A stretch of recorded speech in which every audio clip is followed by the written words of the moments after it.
In this last video about materials, we're going to quickly discuss exporting and importing them and how to use the Material Ingest Manager for quicker, more seamless importing of textures to use with materials.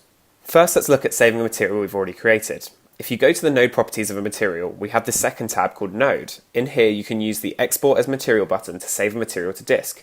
All you have to do is select the location, then hit Save. If you would like to import a material on disk, then you just have to right-click on your node graph, go down to File, Import Material, or if you want to bring it into the shelf, just drag it from your file browser into your personal shelf. To open up the Material Ingest tool, you need to go to Tools, Material Ingest. The Material Ingest tool lets you handily batch import images that you want to use for channels in a material, saving you the hassle of creating materials by hand every time you want to make a new one. From here, you define which channels Mari will search for images of, and at the bottom you can tell it where those images are and what to do with them. I'm going to import the images I used in our very first material video for this demonstration, but as you can see, you can import a wide variety of channels. First, let's change our shader model to Principled BRDF. On the right of this, we can select if we want our search to be case sensitive. You can leave this on or off. If you have it off, make sure you have the correct case of the channels you're searching for below. After that, let's pick which channels Mari will look for. If we look in the folder with my images, I have a base color, a height, metallic, normal, and roughness. I'm going to ignore metallic as I know this can just be black, as concrete is not at all metallic.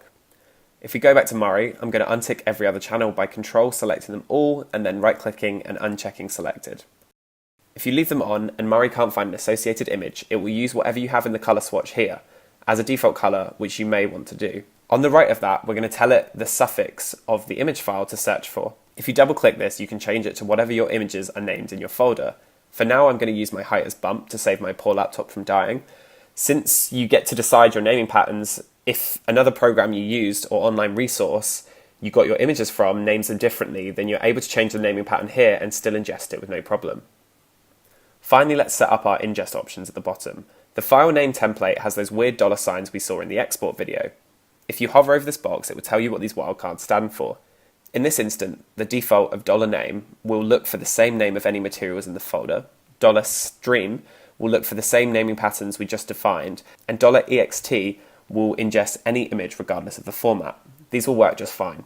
Now you just have to change the search route path to wherever your images are located on disk and you're good to go. If you use $name and you have multiple sets of textures, all with the same material prefixes, for example, concrete, stone, green painted metal, whatever you're using, it will create multiple materials for you at once based on those namings, saving you a lot of time. We have a few more options to decide what Mari actually does with these images. The ingest method can either save them somewhere on disk or bring them into your project. If you decide to export them to disk, you need to choose an export path. After that, you can choose if the images will be tiled or triplanar projected. There's more on the triplanar in the advanced tips videos. And then finally, you can add them to the shelf if you want. Selecting this drop down will let you pick where. I'll add this to personal for now.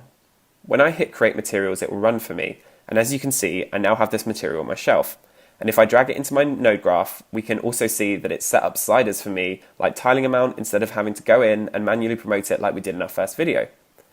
So that's our last video on materials in this quick look series at Mari 4.5. I hope you found it useful, and I'll see you in the next video where we dive into some more features to get you up and running with